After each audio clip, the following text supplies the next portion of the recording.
Nanghuli kami ng bangus, sugpo, alimango sa palaisdaan. Isang masaya, masarap at fresh na ulam ang ating apagsaluhan ngayong araw. Kaya naman samahan niyo ako for today's video.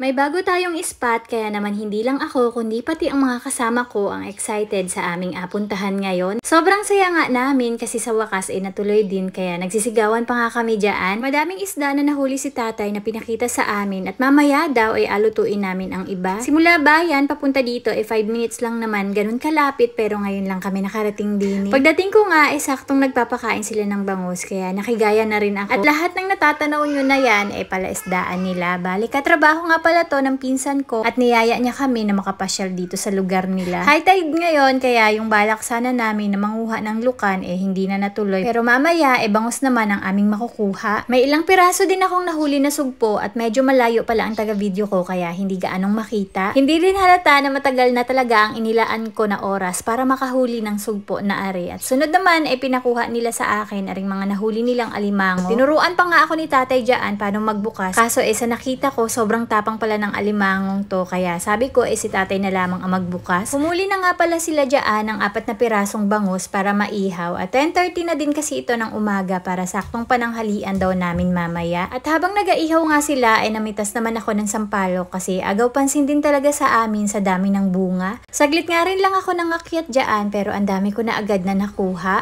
Malapit na rin maluto ang inihaw na bangus pero bago kami kumain kanina pa kasi aring mga nalambat na bangus at kami na nga lamang ang inaintay kaya pinakuha na muna sa amin. At itong mga nahuli namin na bangus uuwi namin sa bahay. May buwan din pala ng tamang pag-harvest at sa sunod na buwan nga daw mas marami silang makukuha. Saktong tapos din namin at nakahanda na ang mga pananghalian. Kaya naman thank you Lord hindi lang sa mga pagkain kundi sa mga mabubuting tao na sino ba naman kami para ipaghanda ng mga masasarap na pagkain na katulad nito. Sabi ko nga sa mga pinsan ko napaka-bless namin kasi sa kabila ng mga kabisihan sa buhay nararanasan pa rin namin at nakakapaglaan pa rin kami ng oras na magkakasama. Hindi nga rin halata na naubos namin ang mga bangus. Pagkatapos namin kumain inihanda naman ni tatay ang mga adalhin namin pa uwi. May mga luka na rin pala silang pinanguha kahapon tapos aring mga alimango naman binigay rin lang sa amin. Kaya nakakataba ng puso ang kanilang kabaitan. Bukod sa ipinaghanda na nila kami ng masasarap na pananghalian may pabaon pa sa amin. Dagdagan pa ng mga sampalok na pinanguha namin kanina. At maliit pa daw tong isang alimango kaya balikan ko na lamang kapag lumaki na. At grabe yung araw na to sa amin. Bigla talaga kaming nalungkot nung paalis na. Kahit sa maigsing oras ang dami na naming nagawa. At yung experience na makarating at makasama sila isa sa mga gusto naming balik-balikan. Salamat din kay tatay na naghatid at sundo sa amin. May nakita kaming ilog kaya dumaan muna kami para makapagbanlaw na rin at makapaglinis ng mga isda naming dala. Para mamaya pagdating namin ng bahay alutuin na lang. Bala kasi namin dito magbudol fight mamayang hapunan para lahat makakain din. At balak din namin na ihawin ang mga bangus na katulad kanina sa pananghalian namin. Marami nga pala kaming naiuwi ngayon maliban sa bangus may mga ilang piraso ding sugpo, alimango, lukan at tilapia na maliliit. Tapos aringan sampalok na pampaasim. Inabot na nga rin kami ng 3:00 ng hapon bago pa makarating din sa bahay kubo. Kaya pagdating namin nagpahinga lang ng saglit tapos nagsimula na rin na magluto. Madami kasing putahe ang alutuin namin kaya mas maganda na maaga namin simulan. Unang ang niluto aring sinabawan sa sampalok na tilapia tapos yung iba inadobo naman sa toyo. At dahil masarap na inihaw na bangus ang pananghalian namin kanina kaya mamayang hapunan inihaw ulit na bangus. Mas masarap din kasing kumain kapag marami kaya sabi namin sa kanila magdala na lamang ng kanin at kami na nga ang bahala sa mga ulam. Kaya sa mga oras na to habang nagaluto kami pamihadong nagasaing na rin ang mga kapitbahay. Nilaga ko muna tong alimango at mamaya isasama ko sa garlic shrimp na aking alutuin. Bumili na rin kami ng mais, pipino. At dahil 2